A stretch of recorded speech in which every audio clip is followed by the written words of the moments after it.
Bonjour les amis, on se retrouve aujourd'hui pour la suite du 86 Top Alu sur la DT. Donc aujourd'hui on va prendre un petit peu quelques mesures du cylindre stock que je vais monter en même temps. Donc aujourd'hui on va prendre le squish qu'on trouve sur ce genre de montage là, sur ce cylindre là, le taux de compression que on trouve sur ce cylindre là. Par contre on ne prendra pas les diags parce qu'on n'en a pas besoin. C'est un montage all day, il n'y a pas eu de préparation dans le cylindre, donc pas besoin de chercher à savoir si on est en 195, 131, voilà. Là, ce que je veux vous montrer aujourd'hui, c'est la petite config que je vais monter dessus, à combien ça tourne, en taux, squish, tout ça. De toute façon, vous verrez bien sûr aussi la suite, les réglages, le roulage. Comme ça, vous verrez un petit peu ce que ça donne avec les paramètres que je vais vous trouver aujourd'hui. Donc bah voilà, donc le petit cylindre 86 tout propre, le piston, enfin tout ça, que j'ai juste déballé pour contrôler ça. Donc on va faire la prise comment dire, de jeu à la coupe, enfin tout du début à la fin. Donc voilà. Donc je vais préparer ma petite lime que j'ai oublié aussi, parce que moi j'utilise une petite queue de rat pour limer les ergots de segment. Donc voilà, on va prendre ça tout de suite. Donc bon, j'ai bien placé mon petit segment dedans, avec mon petit piston, pour que ce soit bien comme il faut. Donc à vue de nez, je pense qu'on devrait être pas mal. Alors moi je mets 0,15. Après il y en a qui mettent peut-être moins 0,12. Moi je mets 0,15 comme ça au moins. C'est une petite valeur sûre. Ça passe partout.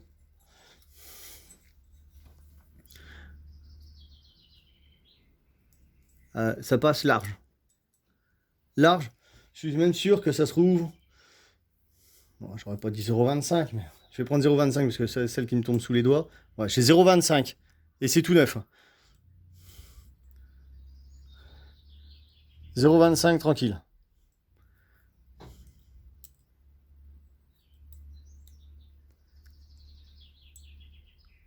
Ouais, ça accroche juste un tout petit peu, ouais. Ça se trouve, on a 0,20. Allez, par curiosité, si je la trouve tout de suite. Alors, allez, voilà, 0,20. 0,25, ça gratte un peu. Ça rentre facile, mais ça gratte un peu. Bon, bah là, les 0,20, on les a tranquilles. Tranquille, tranquille.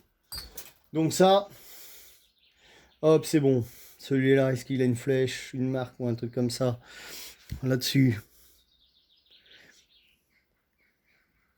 Là, mais il a rien, donc on peut le mettre dans n'importe quel sens. Le piston, oula, on a vu comment ça descend. Je pense qu'il y a large. On va contrôler quand même.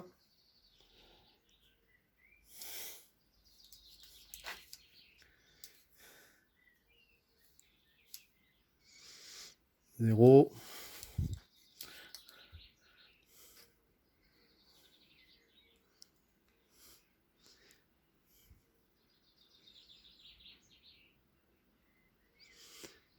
« 49,91.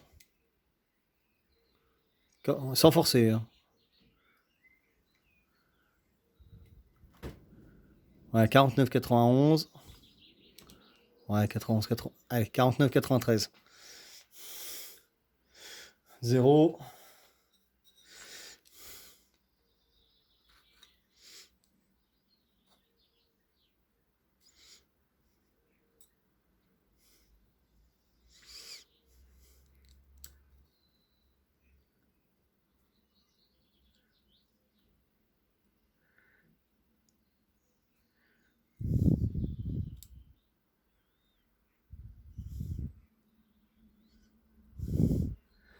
Alors, essayer de prendre bien comme il faut. « 0,15, tranquille. Il y a tranquille. 0,15. Bon, ça c'est bon. Donc, allez hop, déjà, on va lui monter la petite segmentation dessus. Donc bon, bah, pour les segments qui ont une petite lettre, donc tout le monde le sait, c'est vers le haut, vers le nord. quand il y a un petit N, ou quand il y a marqué, alors pour les segments BRK, c'est marqué BK50. Donc bon, le lettrage toujours vers le haut. Montage du piston, hein, la flèche toujours vers l'avant.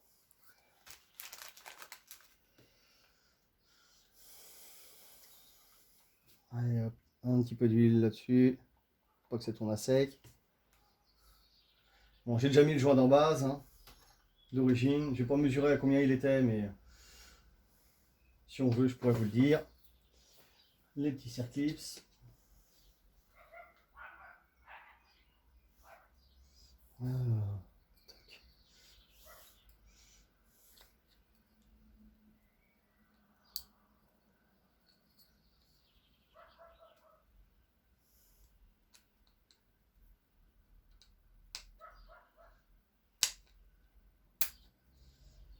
Voilà.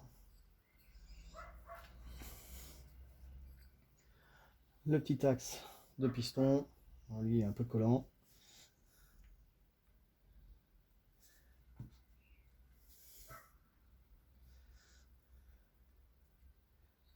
Hop.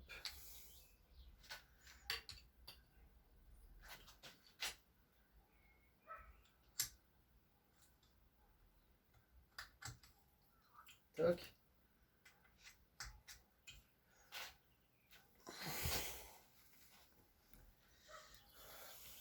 Voilà, le deuxième circlips. Pas oublier ça, parce qu'une fois que ça va être monté, que le moteur va être fermé, c'est pas quand ça va tourner qu'il va falloir se poser la question de est-ce qu'on l'a mis ou est-ce qu'on l'a oublié.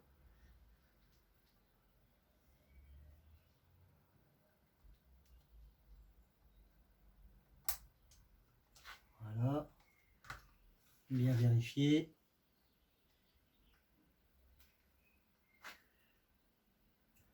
C'est parfait. Donc voilà. Donc après, le petit cylindre là-dessus.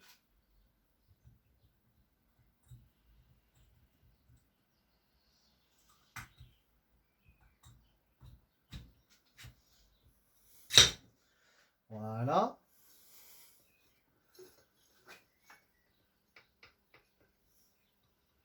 Alors, je vais vous montrer un petit peu à l'intérieur. Essayer de vous rapprocher un petit peu ça. Voilà. Donc, pour l'instant, tout ça c'est nickel. Ça descend bien. Tout impeccable. Ça dépasse pas. De toute façon, il n'y a pas de raison. Donc là, maintenant, nous allons sortir le petit plot de culasse. Pour déjà prendre le squish dessus. Si j'arrive à le sortir. Voilà.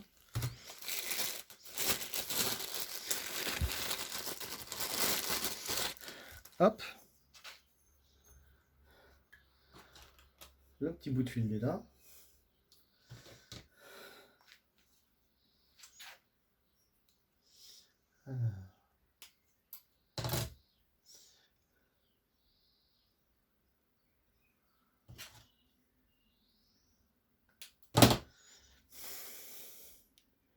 Ah ouais, c'est un petit peu long, il n'y a pas de parole, hein, désolé. Voilà.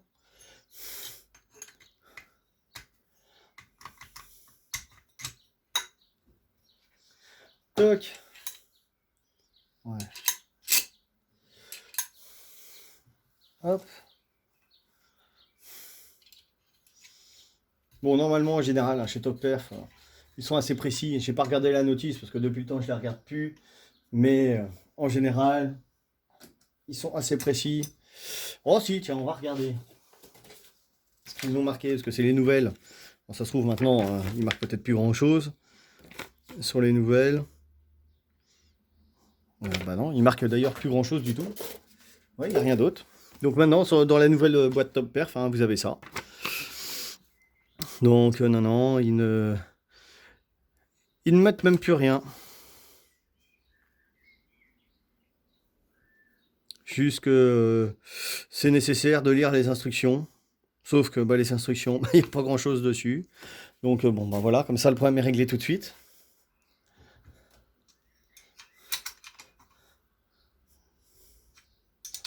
Bon, pas besoin de serrer ça comme un ouf, hein. Et ben, j'ai mon fil de 1 mm, ça ne touche pas. Donc, on doit être large, large, large. Donc, j'ai pris du 2 mm. On va bien voir ce que ça va donner. Mais là, les 1 mm de squish, on les a passés. Normalement, si je dis pas de bêtises, on est entre, je crois que là-dessus, ça doit être 0,80, 0,90, hein, si mes souvenirs sont bons. Donc, allez hop, celui-là, on va le dégager. J'espère qu'on n'a pas trop épais quand même, parce que sinon, après le truc, ça va comprimer comme une mobilette.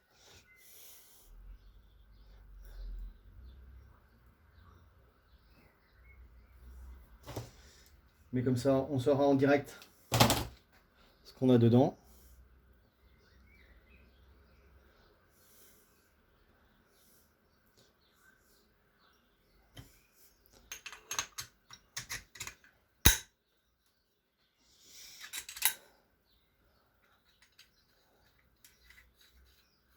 Alors j'ai vu aussi hier qu'il y en a pas mal qui étaient intéressés par que je leur fasse une petite vidéo sur le montage de l'allumage MVT sur la MRT. Donc apparemment ça intéresse pas mal de monde. Donc bah, c'est promis. Quand l'allumage... donc là je l'ai commandé... La commande est partie hier ce matin. Ouais c'est ça, ce matin. Donc j'espère le recevoir la semaine prochaine. D'ailleurs, je vais faire un petit déballage tout à l'heure pour des pièces qui sont arrivées, hein, de la belle pièce qui est arrivée, donc l'échappement stage 6 que tout le monde commence à connaître, là, le 90-100. J'ai de la pièce pour le Yasuni R3 pour la Masai, tout ça. Ouais, j'ai de la bonne petite pièce qui est arrivée pour faire justement la suite des vidéos que je vous avais promis.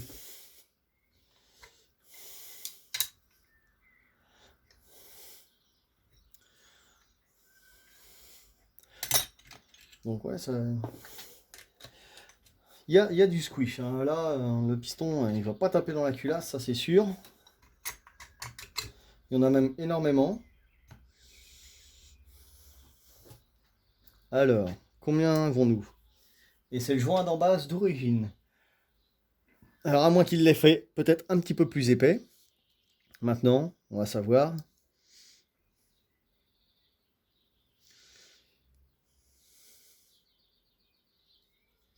Ouais, bah c'est pour ça, je sentais vraiment pas grand-chose, parce que sur mon fil d'étain, là, je regarde le marquage, hein, sur celui d'un millimètre, ouais, il touchait à peine. C'est pour ça que je le sentais à peine. J'ai exactement... Je vais vous montrer. Alors.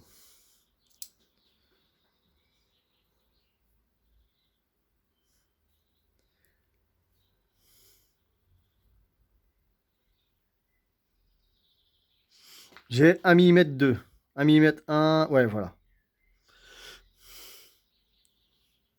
2 squish.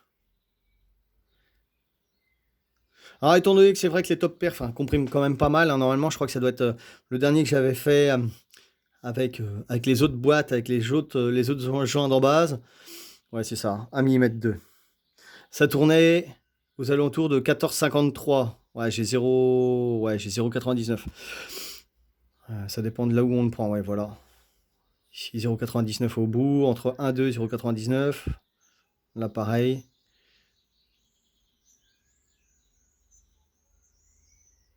0,99, ouais. 1, 2, donc on est pas mal. Je vais le laisser comme ça, parce que oui, je disais donc, on a 14,53, ce qui fait que ça comprime déjà pas mal. On va savoir, hein, combien j'ai, hein, justement, là, avec le squish que j'ai trouvé. Donc, on va monter la petite culasse, déjà, pour voir, enfin, une partie de la culasse, déjà, pour qu'on voit combien on a au niveau du taux. Déjà, on va le préparer, lui, déjà.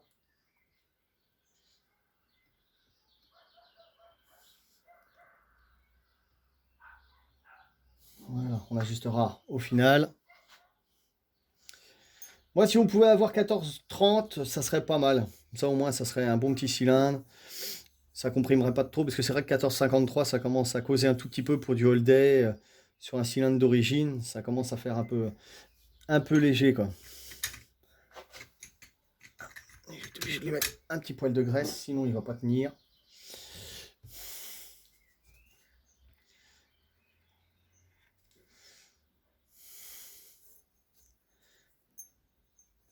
Allez, hop, voilà. Histoire de pas en mettre de trop, pour pas fausser les mesures.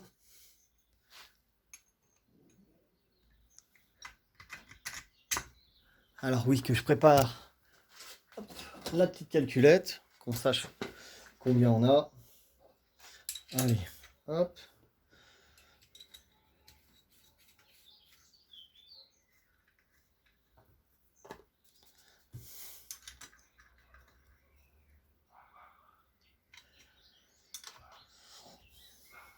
Voilà. Allez, la petite jauge de mort. Donc voilà, hein. Moi c'est pareil, j'utilise ça. Comme un petit peu tout le monde, hein, je pense.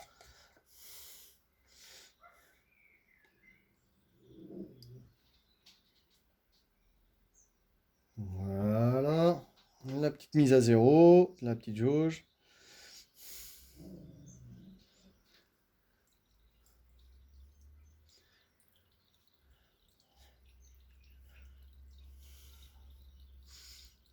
Donc voilà. Hop. On va essayer de mettre ça à zéro. Comme il faut.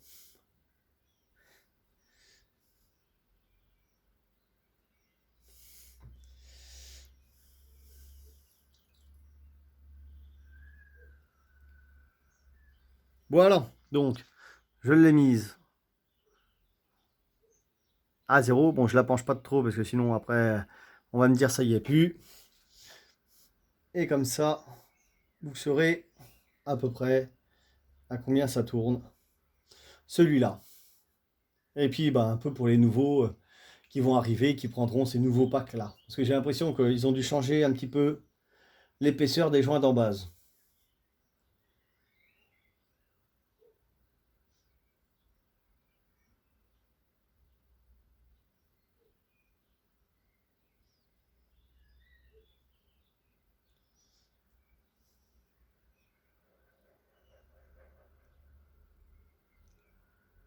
Voilà, allez. La dernière petite goutte. On vérifie qu'on est bien en haut. Voilà. Donc je suis pas mal. J'ai 8-9. Allez. Si je le penche un peu. Enfin, même pas 8-9. J'ai 8-8. Voilà. 8-8 exactement. 8-8 de volume. Donc, on va poser là-bas. Que je puisse avoir les deux mains libres. Donc voilà, nous allons faire notre petit calcul. Donc 8 de volume total. Donc nous allons faire notre 8,8. Donc on va partir sur 2,4 de volume de volume de puits de bougie. 6,4. Donc 86 cc plus 6,4 de volume. Donc 92,4 divisé par 6,4 qu'on a trouvé tout à l'heure. 14,43. Et ben moi je dis c'est pas mal. 14,43, ben, on va tomber dans ce qu'on a d'habitude. 14,43 de volume total avec tout ça. Donc 14,43 de taux. Le joint va se tasser un peu, on va tomber à 14,50. Et ben c'est magnifique. Donc voilà. Donc vous voyez, hein, j'ai rien touché. Joint d'en base d'origine. Tout montage d'origine. On est 14,43 de taux. Donc ça devrait être pas mal. Ça devrait marcher correctement, comme tous les top perfs. Et puis voilà. Donc après, dessus, je vais lui mettre une petite bougie. Donc je vais commander une petite BR10EG. Hein, donc voilà, que je vais avoir monté dessus. Allumage, donc ça sera l'allumage MVT, calé à 0,35, puisque c'est un course 44. Voilà. Donc embrayage dessus. Oui, j'avais oublié de préciser l'autre coup, je pense que ça doit être des New Frame. dessus. Et puis voilà, pour ceux qui voulaient savoir un petit peu comment ça se passait et puis découvrir un peu les petites mesures de celui-là. Donc maintenant, je vais faire couler ça, monter les joints qui restent et puis voilà, continuer un petit peu tout ça à côté sans filmer tout ça parce que sinon ça nous prendrait des heures. Et puis bah dès que ça démarre, je vais pas vous filmer le rodage parce que ça sert à rien. Si vous voulez, je pourrais vous filmer le réglage carburation, s'il y en a que ça intéresse. Surtout, je pense que je filmerai après le roulage pour vous montrer un petit peu comment il fonctionne du coup. Puisque là, du coup, on a pris la prise de mesure pour vous montrer ce que ça donne, le résultat avec ce taux de compression là. Et puis voilà. Donc, dès que ça va être terminé ça, on enchaînera après sur, je pense peut-être la petite massaille. Le temps que l'allumage sur la MRT arrive, mais ne vous inquiétez pas, je vous montrerai ça. Donc maintenant, pour finir un petit peu la vidéo, parce que ça commence à être un peu long, il y a eu un peu de blabla, des mesures, tout ça. Je vais vous montrer un petit peu les petites pièces que j'ai reçues, pour les petits commis qui vont regarder. Donc voilà. Donc le petit pot Yasuni que j'ai commandé, que j'ai reçu. Bon après, il y en a qui aiment, il y en a qui n'aiment pas. C'est l'échappement que moi en général, ça dépend des modèles, j'aime bien. Il y en a, j'aime pas. Bon, après c'est le goût à tout le monde. Mais bon, voilà. Donc ça c'est le petit échappement Yasuni R3. On l'a pris avec la cartouche alu, hein, pour que ça reste un petit peu propre dans le style. Donc c'est un bon petit échappement, un volume assez intéressant. Ça va être celui qu'on voulait mettre, qu'on va mettre sur la Massaille. Puisque le Stage 6 que je voulais prendre n'était pas sorti encore. Bon, ça vient d'arriver en stock, mais après on s'est dit ça va peut-être faire un peu juste pour tout ce qu'on va lui mettre. Donc on a dit on va prendre un échappement qui est peut-être un petit peu plus volumineux que le Stage 6. On va prendre un Yasuni R3. Donc voilà pour l'échappement déjà. Pour Jimmy. Associé à ça, donc forcément la petite pipe BRK orientable, hein, qui mange pas de pain, coûte pas cher, et puis ça se monte partout et c'est nickel. Donc ça c'est pareil, c'est pour Jimmy. Associé à un petit carbu de 24, comme je vous avais dit le dernier coup. Voilà, petit carbu de 24 tout propre. Donc je vais pas le déballer tout de suite entièrement, vous le verrez quand je vous ferai la petite vidéo aussi sur la Massaille. Donc voilà. Donc ça, c'est tout ce qu'il y a pour la Massaille. Maintenant, ah non, il me restait ça aussi. Voilà, donc ça sera encore un petit peu plus tard les proms pour la Massaille. Donc, quand le gars il aura pris ça en main, donc on va lui monter ça. Et puis pour la Massaille, c'est tout. Si, après un petit frère Polini, mais bon, ça c'est pas ce qu'il y a de plus intéressant. Donc pour le 94, donc j'ai reçu, parce qu'on va continuer aussi le 94, hein, au fur et à mesure des pièces qu'on va recevoir. Donc pour le 94, j'ai reçu le fameux 90-100 Stage 6. Donc voilà, pour ceux qui ne le connaissent pas encore, c'est un très très bel échappement qui fonctionne super bien. Donc voilà, super finition, qui nous donne de bonnes performances. Alors après c'est pareil, je parlerai des performances du réglage carburation, tout ça, parce que moi je préfère régler ça au ressenti sur la route et pas sur les bancs de puissance, malgré que c'est vrai que sur un banc de puissance c'est pratique, mais le problème, je vous dirais, moi sur un banc de puissance, c'est que vous n'avez pas toutes les contraintes extérieures. Vous n'avez pas le vent, vous n'avez pas les côtes, tous ces paramètres là, parce que le problème c'est que quand vous réglez votre machine sur un banc de puissance, bah moi je trouve ça bien, hein, c'est sûr, hein, vous avez les paramètres, tout ça, vous connaissez la puissance de votre machine, sauf que vous n'avez pas donc du coup les forces extérieures. Et puis c'est surtout que quand vous sortez d'un banc de puissance, si votre réglage il est un peu juste, vous tapez dans une côte, votre moteur il est en pleine charge, vous êtes sûr que si le gars il n'a pas bien réglé votre moteur, ça casse. Donc c'est pour ça que moi je préfère le faire au ressenti, sur la route. Comme ça on a toutes les conditions, ça monte, ça descend, il y a du vent, votre moteur il est en pleine charge, votre carburation, moi je préfère la régler comme ça, au ressenti, sur la route, c'est nickel. Donc voilà, petite parenthèse pour les réglages aussi. Donc voilà. Ça, c'est une partie. Donc pour le 94. Voilà. Avec la belle petite cartouche. Je vous la montrer aussi. Bon, après, il reste encore des choses à arriver. Il reste encore le cylindre. Et puis, pareil, l'allumage du MPT qui, lui, je pense, passera aussi sur un EPROM plus tard. Donc voilà, la belle petite cartouche Stachys. Donc oui, aussi, un grand merci à Stachys. Et puis à Maxi Scout, comme d'habitude, hein, pour les belles pièces. Donc voilà. Donc la belle petite cartouche, propre. Donc voilà un petit peu pour le déballage de pièces que j'ai reçu aujourd'hui. Donc voilà. Donc on va s'arrêter là les amis pour aujourd'hui. Moi je vais continuer à remonter un petit peu le truc. Bon, il n'y avait pas grand chose d'intéressant à part juste la prise de squish et puis de taux de compression pour ce moteur là. Bon, après, hein, il y a des vidéos sur les montages de moteurs M6, il y en a plein. Moi, là, c'était juste pour vous faire partager un petit peu sur ce moteur-là, ce que ça va donner. Voilà, un petit peu.